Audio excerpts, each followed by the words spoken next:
জীবন আসলে একটা কুরুক্ষেত্র। হয়তো আজ আমরা অস্ত্র হাতে যুদ্ধ করছি না, কিন্তু প্রতিদিনই লড়াই করছি। কখনো দুঃখের সঙ্গে, কখনো অসহায়তার সঙ্গে, কখনো মানুষ হারানোর কষ্টে, কখনো সিদ্ধান্ত না নিতে পারার কষ্টে। কখনো মনে হয়, আমি কি ঠিক করছি? আমি কি ভুল পথে হাঁটছি? আমি কি পারবো? এই প্রশ্নগুলো আমাদের সবার জীবনে আসে। ঠিক তখনই আমরা হারিয়ে যাই। একটা আলো দরকার হয়, একটা পথপ্রদর্শক দরকার হয়, আর দরকার হয় এমন একজন যিনি বলবেন, ভয় করো না, আমি আছি তো। আর এই আমি আর কেউ নয়, ভগবান শ্রীকৃষ্ণের বাণী, যা আমরা আজ শ্রীমদ্ ভগবদ্গীতার মাধ্যমে জানতে পারি। গীতা হলো সত্য, নীতি, কর্তব্য, প্রেম, শান্তি, জ্ঞান আর ধৈর্যের মহাসমুদ্র। গীতা পড়লে মনে হয় এই কথাগুলো যেন আমাকে উদ্দেশ্য করে বলা হয়েছে। কারণ আমরা যে সমস্যাগুলোতে আজ ভুগছি, ৫,০০০ বছরের আগে সেই একই সমস্যায় ভুগেছিলেন অর্জুন। অর্জুন তখন ভেঙে পড়ে বলেছিলেন, আমি আর লড়তে পারবো না। আজও কত মানুষ একই কথা বলেন, আমার মধ্যে আর শক্তি নেই, আমি ব্যর্থ, আমি সামলাতে পারছি না। আর তখনই শ্রীকৃষ্ণ যে বাণী বলেছিলেন, ঠিক সেই বাণী আজ আমাদের জীবনে আলো জ্বালায়। গীতা আমাদের শেখায় কর্তব্য কি, সত্য কি, মন কি, আত্মা কি, শান্তি কি, ঈশ্বরই বা কে। অনেকেই বলেন কুরুক্ষেত্রের যুদ্ধ তো হাজার হাজার বছর আগের ঘটনা, আমাদের জীবনে তার গুরুত্ব কোথায়? কিন্তু গীতা বলে যুদ্ধ কেবল বাহ্যিক নয়, অন্তরেরও হয়। আমাদের জীবনের কুরুক্ষেত্র কখনো অফিসে, কখনো সংসারে, কখনো নিজের সিদ্ধান্তে, কখনো নিজের মনের সঙ্গে। অর্জুনের দুর্বলতা ছিল ভয়, দুঃখ, বিভ্রান্তি, দ্বিধা। আর আজকের মানুষের দুর্বলতাও সেই একই। ভগবদ্গীতার প্রতিটি অধ্যায়, প্রতিটি শ্লোক মানুষকে শেখায় ভয়কে জয় করতে, সঠিক সিদ্ধান্ত নিতে, মনের শক্তি বাড়াতে, কর্মে মনোনিবেশ করতে, ফল অর্জনের জন্য নয়, কর্তব্যের জন্য কাজ করতে, নিজের সত্যিকারের পরিচয় জানতে, অহংকার ছেড়ে বিনয়ের পথে হাঁটতে। গীতা পড়লে মনে হয় শ্রীকৃষ্ণ যেন হাত ধরে দাঁড়িয়ে আছেন আর বলছেন, যা ঘটছে তা ভালোই ঘটছে, যা ঘটবে তাও ভালোই হবে, তুমি শুধু তোমার কর্তব্য করে যাও। এই বাক্যটুকু হাজার মানুষকে মানসিক অন্ধকার থেকে উদ্ধার করেছে। গীতা যখন পড়া হয় বা শোনা হয়, মন শান্ত হয়, মস্তিষ্ক পরিষ্কার হয়, অনর্থক চিন্তা কমে যায়, যন্ত্রণার মাঝে শক্তি আসে, দুঃখের মাঝেও আলো দেখা যায়। কারণ শ্রীকৃষ্ণের বাণীর মধ্যেও রয়েছে দৈব শক্তি, মহাজাতিক জ্ঞান, অসীম ভালোবাসা। যে মানুষ জীবন দুঃখে ভেঙে পড়ছে, যিনি সফল হতে চান, যিনি শান্তি খুঁজছেন, যিনি আত্মবিশ্বাস হারিয়েছেন, গীতা তাদের জন্য আশ্চর্য চিকিৎসা। এই ভিডিওতে আমি আপনাদেরকে গীতার প্রতিটি অধ্যায়ের মূল শিক্ষা, মূল বাণী, জীবনে প্রয়োগ করার উপায়, সহজ উদাহরণ, বাস্তব জীবনের সাথে এর মিল সবই সহজ ভাষায় উপস্থাপন করব। আপনি গীতা না পড়লেও এই ভিডিও দেখেই গীতার মূল তত্ত্ব বুঝে যাবেন। আপনার মন আলোকিত হবে, মন পরিষ্কার হবে, দুশ্চিন্তা কমবে, জীবনকে নতুনভাবে দেখার শক্তি পাবেন। আজকের পৃথিবীতে তাড়াহুড়ো, প্রতিযোগিতা, ভুল বোঝাবুঝি, সম্পর্ক ভাঙা, মানসিক চাপ, এই সব দিয়েই ভর্তি। মানুষ সফল হচ্ছে কিন্তু শান্তি পাচ্ছে না, অর্থ আসছে কিন্তু তৃপ্তি নেই, সম্পর্ক আছে কিন্তু ভালোবাসা নেই, লক্ষ্য আছে কিন্তু পথ নেই। গীতা এই শূন্যতা পূরণ করে। গীতা মনের যথার্থ পথ দেখায়। গীতা আত্মবিশ্বাস জাগায়। গীতা জীবনের আসল উদ্দেশ্য শেখায়। গীতা বলেছে, মনই মানুষের বন্ধু, আবার মনই তার চরম শত্রু। এই একটি বাক্য মানুষকে শত সমস্যার সমাধান দেয়। শ্রীকৃষ্ণ যখন অর্জুনকে শিক্ষা দিচ্ছিলেন, তিনি কোনো দেবতার মতো কথা বলেননি, একজন মিত্রের মতো, একজন গাইডের মতো, একজন দার্শনিকের মতো, একজন মনোবিজ্ঞানীর মতো কথা বলেছেন। তাই গীতাকে বলা হয় বিশ্বের প্রথম মনোবিজ্ঞানের গ্রন্থ। অর্জুন যখন মানসিকভাবে ভেঙে পড়েছিলেন, ঠিক যেমন আপনি কখনো ভেঙে পড়েন, কৃষ্ণ তাকে ধীরে ধীরে শক্তি দিলেন, যেমন গীতা আপনার মনকেও শক্তি দেবে। এই ভিডিওটি আমরা বানিয়েছি একটা উদ্দেশ্য নিয়ে, গীতার আলো মানুষের জীবনে পৌঁছে দিতে, যারা দুঃখে আছেন তাদের মনে শক্তি দিতে, যারা সিদ্ধান্ত নিতে পারছেন না তাদের পথ দেখাতে, আর যারা শান্তি খুঁজছেন তাদের শান্তি দেওয়ার জন্য। গীতা কোনো বই নয়, গীতা হলো পথ, গীতা হলো আলো, গীতা হলো শক্তি। এই শক্তিটুকু ছড়িয়ে দেওয়াই আমাদের উদ্দেশ্য। এতক্ষণে আমরা বুঝলাম গীতা কেন গুরুত্বপূর্ণ, গীতা কেন আজও জীবনের সেরা পথপ্রদর্শক, গীতার বাণীর শক্তি কী। এবার চলুন গীতার প্রতিটি অধ্যায়ের সেরা শিক্ষাগুলো আমরা সহজ ভাষায় জেনে নিই। প্রতিটি অধ্যায়ে থাকবে গল্পের মাধ্যমে উদাহরণ, মূল উপদেশ, মানুষের জীবনে প্রয়োগ। যখনই মন ভেঙে পড়ে তখনই জ্ঞানের আলো জন্ম নেয়। অর্জুন যুদ্ধক্ষেত্রে দাঁড়িয়ে হঠাৎ দুর্বল হয়ে পড়ল। নিজের আত্মীয় স্বজন, গুরু, বন্ধুদের দেখে তার হাতে ধনুক কাঁপতে লাগলো। তিনি যুদ্ধ করতে অস্বীকার করলেন। গীতার শুরুই হয় মানুষের দুর্বলতা দিয়ে, কারণ দুর্বলতাই শক্তির জন্ম দেয়। কখনো কখনো জীবনে এমন পরিস্থিতির সামনে দাঁড় করায় যেখানে আমাদের মন শক্তি হারায়, আর ঠিক তখনই দরকার হয় দিশা, আলো, জ্ঞান। অর্জুনের মতো আমরাও বিভ্রান্ত হই, দায়িত্ব থেকে পালাতে চাই, কিন্তু সমস্যার সামনে থেকে না পালালে তবেই সমাধান আসে। পরিবারের সমস্যা, কর্মক্ষেত্রে চাপ, সম্পর্কে জট, মানসিক দুর্বলতা, এই সব কিছুর মধ্যে পড়েই মানুষ বিষাদে ভোগে। দুঃখকে লুকিও না, মুখোমুখি হও, কারণ মুখোমুখি হলেই ঈশ্বরের আলো আসবে। আত্মা কখনো মরে না। শ্রীকৃষ্ণ বলেন আত্মার জন্ম নেই, মৃত্যুও নেই। দুঃখ আসে যখন আমরা শরীর ও মনকে নিজের আসল পরিচয় ভাবি, কিন্তু আমরা আসলে আত্মা, অনন্ত, অমর আলো। কর্তব্য পালন করো, ফলের চিন্তা করো না।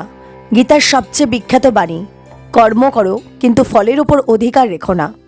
কারণ মানুষ দুঃখ পায় ফল নিয়ে ভাবতে গিয়ে, কিন্তু শ্রীকৃষ্ণ শেখান ফল ঈশ্বরের হাতে আর কর্তব্য আমাদের হাতে। মনকে নিয়ন্ত্রণ না করলে মনই শত্রু হয়ে ওঠে। শ্রীকৃষ্ণ বলেন মন কখনো পাহাড়ের মতো শক্ত, কখনো নৌকার মতো দুলতে থাকে।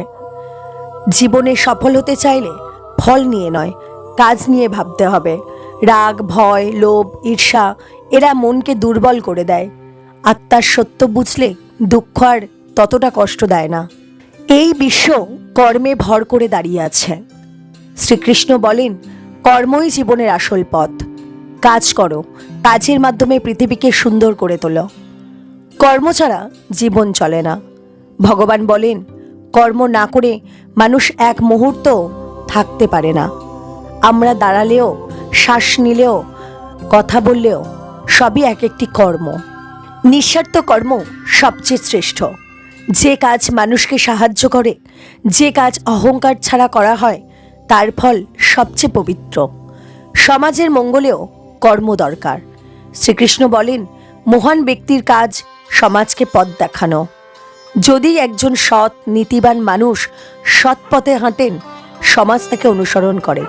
যেই কাজ করবেন মন দিয়ে করুন, কাজ করলেই ফল আসবে, এটাই প্রকৃতির নিয়ম। সমাজের উন্নতি আপনার ছোট কাজ দিয়েই শুরু হয়। পরিবারের দায়িত্ব, অফিসের দায়িত্ব, নিজের দায়িত্ব সবই কর্মযোগ। শুধু নিজের জন্য নয়, সমাজের জন্য কাজ করো। শ্রীকৃষ্ণ বলেন জ্ঞান ও কর্ম একে অপরের পরিপূরক। জ্ঞানহীন কর্ম অন্ধকার, আর কর্মহীন জ্ঞান নিষ্ক্রিয়। ঈশ্বর যুগে যুগে অবতীর্ণ হন। যদা যদা হি ধর্মস্য, অর্থাৎ পৃথিবীতে যখনই অন্যায় বাড়ে, ধর্ম কমে যায়, তখন ঈশ্বর নানা রূপে অবতীর্ণ হন। জ্ঞানই হলো মুক্তি। জ্ঞান অজ্ঞতার আগুন নিভিয়ে দেয়। যে জ্ঞান মানুষকে সঠিক পথে চালায়, সেই জ্ঞানই গীতার জ্ঞান। শেখার জন্য বিনয় দরকার। ভগবান বলেন বিনয়, শ্রদ্ধা ও সেবা জ্ঞান অর্জনের পথ। গর্ব থাকলে কেউ কিচ্ছু শিখতে পারে না। দুঃসময় এলে মনে রাখুন ঈশ্বর কখনো মানুষকে ছেড়ে দেন না। শেখা থামাবেন না, কারণ জ্ঞান মানুষকে উন্নত করে। গর্ব, অহংকার, আমি সব জানি, এই মনোভাব জ্ঞান নষ্ট করে দেয়। ত্যাগ মানে জীবন ছেড়ে দেওয়া নয়, লোভ ছেড়ে দেওয়া।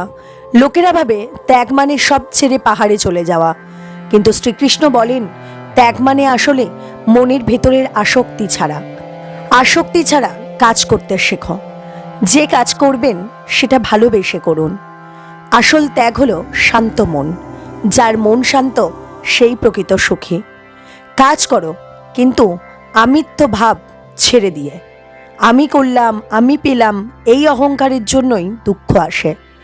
সব কাজ ভালোবাসা দিয়ে করুন, কিন্তু লোভ ছাড়া। ত্যাগ মানে দায়িত্ব থেকে পালানো নয়, দায়িত্ব পালন করাই ত্যাগের সঠিক রূপ। অহংকার ছাড়লে জীবনে শান্তি আসে। যে মনকে জয় করেছে সেই পৃথিবীকে জয় করেছে। ভগবান বলেন মনই বন্ধু, আবার মনও শত্রু। ধ্যান মনকে শক্তিশালী করে। একাগ্রতা, শান্তি, ধৈর্য এই সবই ধ্যানের ফল।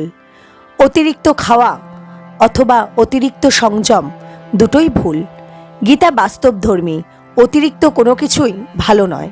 মানসিক চাপ কমানোর সেরা উপায় হলো ধ্যান করা। মন শক্ত হলে জীবন শক্ত হয়। কাজ, সম্পর্ক, পরিবার এই সবই সুন্দরভাবে সামলানো যায়। শ্রীকৃষ্ণের উপদেশ হলো যে নিজেকে জয় করেছে তার জন্য পুরো পৃথিবী সমান। আমাকে জানো, আমার সৃষ্টিকে জানো, সব কিছু স্পষ্ট হবে। ঈশ্বর সর্বত্র আছেন। শ্রীকৃষ্ণ বলেন আমি জলে স্বাদ, রোদে আলো, আগুনে তেজ, জীবনে প্রাণ। অর্থাৎ ভগবান কোনো মূর্তি নয়, ভগবান আমাদের চারপাশে, আমাদের প্রতিটি নিঃশ্বাসে। 4 ধরনের ভক্ত: দুঃখী, অনুসন্ধানকারী, ধনলোভী, জ্ঞানী। ভগবান বলেন জ্ঞানী ভক্তই আমার কাছে সর্বাধিক প্রিয়। অজ্ঞতা মানুষের সবচেয়ে বড় বাধা। যে অজ্ঞ সে সত্যকে দেখতে পায় না, যে জ্ঞানী সে সর্বত্র ঈশ্বরকে দেখে। দৈনন্দিন জীবনে ঈশ্বরকে অনুভব করতে শিখুন, জ্ঞান অর্জন করুন, কারণ জ্ঞান মানুষকে উন্নত করে। দুঃখের সময় ঈশ্বরকে ডাকার মধ্যে শক্তি আছে, কারণ দুঃখে ডাকা ভগবানকে সবচেয়ে কাছে আনে।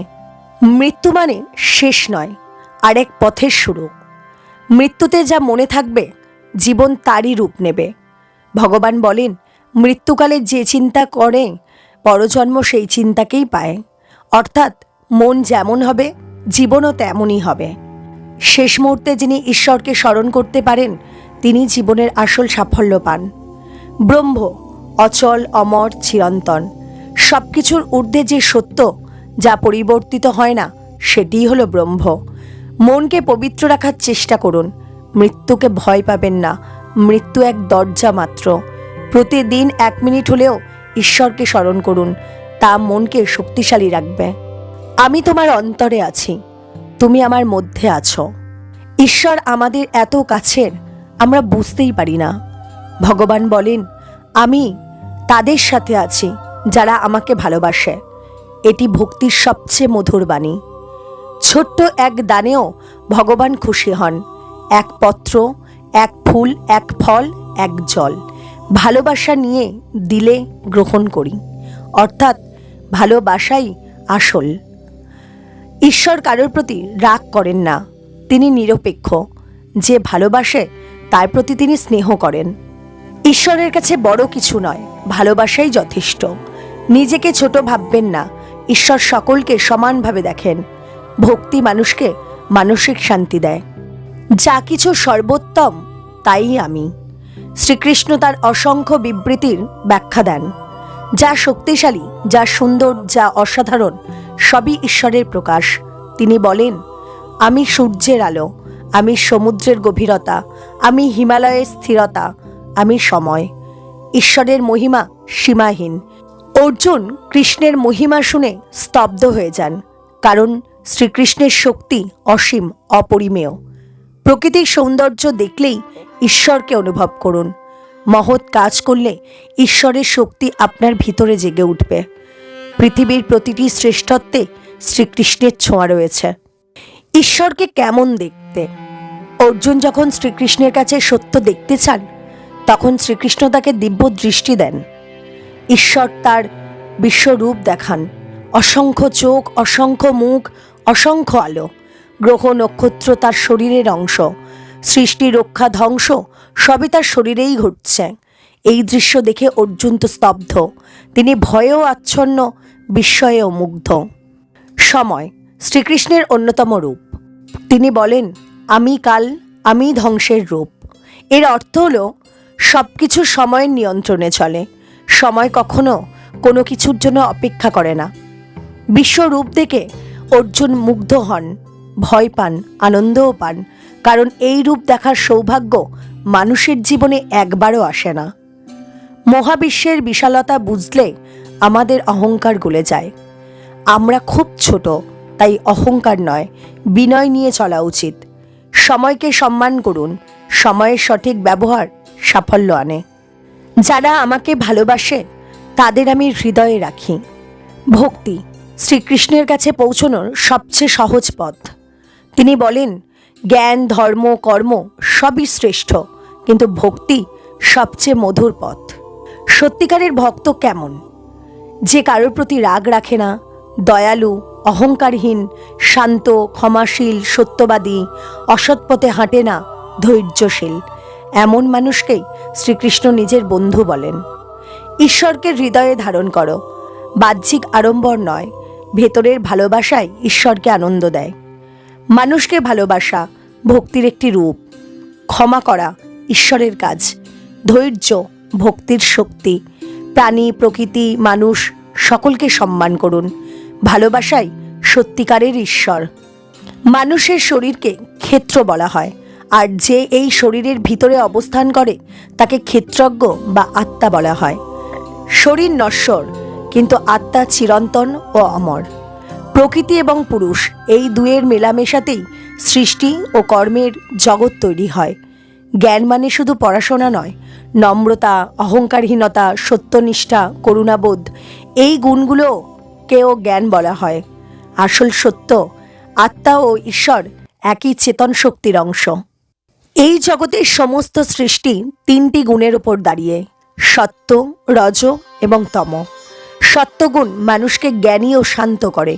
রজগুণ মানুষকে কর্মপ্রবণ ও বাসনাময় করে।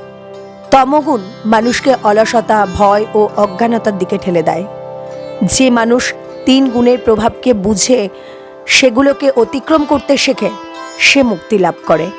মুক্ত মানুষের লক্ষণই হল শান্ত মন, সমবৃত্তি, আনন্দময় জীবন এবং ঈশ্বর চিন্তা। এই জগৎকে উল্টানো অসত্য গাছের মতো বলা হয়, যার শিকড় উপরে মানে ঈশ্বর উপরে, আর শাখা পাতা সব নিচে মানে পৃথিবীতে। মানুষ প্রকৃতি বাধা, কিন্তু তার ভিতরে রয়েছে এক পরমাত্মা, যে চিরন্তন এবং অপরিবর্তনীয়। জীবাত্মা দেহ বদলালেও তার সত্য স্বরূপ বদলায় না। যারা ঈশ্বরকে সর্বত্র দেখতে শিখে তারাই সত্য জীবন উপলব্ধি করে। পরম পুরুষোত্তম হচ্ছেন ঈশ্বর, মানুষ সেই চেতন শক্তিরই অংশ। মানুষের মনের মধ্যে দুটি প্রবৃত্তি থাকে, দৈবগুণ, অসুরগুণ। দৈবগুণ হল অহিংসা, সত্যবাদিতা, ধৈর্য, শান্তি, সুচিতা, করুণা। আর অসুরগুণ হল ক্রোধ, লোভ, অহংকার, হিংসা, ভয়, অসত্য। দৈবগুণ মানুষকে মুক্তি ও শান্তির দিকে নিয়ে যায়, আর অন্যদিকে অসুরগুণ মানুষকে দুঃখ ও ধ্বংসের পথে ঠেলে দেয়। মানুষের শ্রদ্ধা তার স্বভাব ও গুণের ওপর নির্ভর করে। যেমন সাত্ত্বিক শ্রদ্ধা, সত্য, মঙ্গল, শান্তি ও পরোপকারে বিশ্বাস। রাজসিক শ্রদ্ধা, লোভ, আকর্ষণ, ক্ষমতা ও ফলের প্রতি আকর্ষণ। তামসিক শ্রদ্ধা, ভয়, অলসতা, অজ্ঞানতা ও কুসংস্কারে বিশ্বাস। খাদ্য, যজ্ঞ, দান সবকিছুই মানুষের গুণ অনুযায়ী তিন ভাগে ভাগ হয়। সব কাজ ঈশ্বরকে উৎসর্গ করলে তা পবিত্র হয়ে যায়। শ্রীকৃষ্ণ বলেন, সন্ন্যাস মানে কাজ ছেড়ে পালানো নয়, সঠিকভাবে নিঃস্বার্থভাবে নিজের কর্তব্য পালন করাই হলো প্রকৃত সন্ন্যাস। জ্ঞান, কর্ম, ভক্তি এই তিন পথ শেষ পর্যন্ত একই চূড়ায় পৌঁছয়। সকল কাজের নিয়ন্তা ঈশ্বর। মানুষকে কেবল নিঃস্বার্থভাবে কাজ করতে হবে, ফলের প্রতি আসক্তি ছাড়া। সবশেষে ভগবান বলেন, সর্বধর্মান পরিত্যাজ্য মামেকং শরণং ব্রজ। অর্থাৎ সব দায়, সব চিন্তা, সব ভয় ঈশ্বরের হাতে সমর্পণ করে দাও, তিনি রক্ষা করবেন।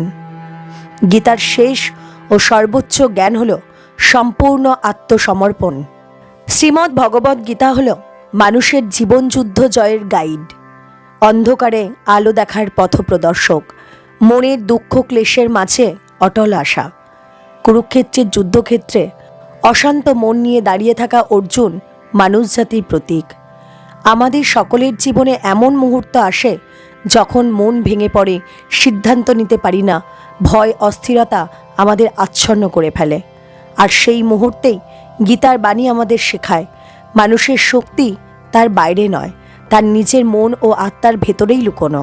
গীতা বলে, যা ঘটছে তা মেনে নিতে শেখো, যা পাওনি তা নিয়ে দুঃখ করো না, যা করণীয় তাই করো, কিন্তু ফলের চিন্তা করো না। গীতা আমাদের বোঝায় আমরা কেউ একা নই। এই বিশ্বে এক অদৃশ্য শক্তি, এক চিরন্তন সত্তা আমাদের প্রতিটি নিঃশ্বাস, প্রতিটি পদক্ষেপ, প্রতিটি অনুভূতিকে নিঃশব্দে ধারণ করে রেখেছে। জীবনে নানা সমস্যা আসবে, কখনো ভয়, কখনো দুঃখ, কখনো হতাশা, কিন্তু এগুলোই শেষ সত্য নয়। শেষ সত্য হলো আমরা সবাই ঈশ্বরের অংশ এবং তার আলো একদিন আমাদের পথ দেখাবেই। গীতার এই অমৃতবাণী আমাদের মনে স্থির বিশ্বাস জাগায়, সত্যের পথে হাঁটলে ভয় নেই, কর্ম করে গেলে ফল আসবেই, সময়ে আর সুবিচারে। জীবনে যত ঝড়ই আসুক না কেন, দৃঢ় থাকলে সেই ঝড়ও আমাদের শক্তিশালী করে তোলে।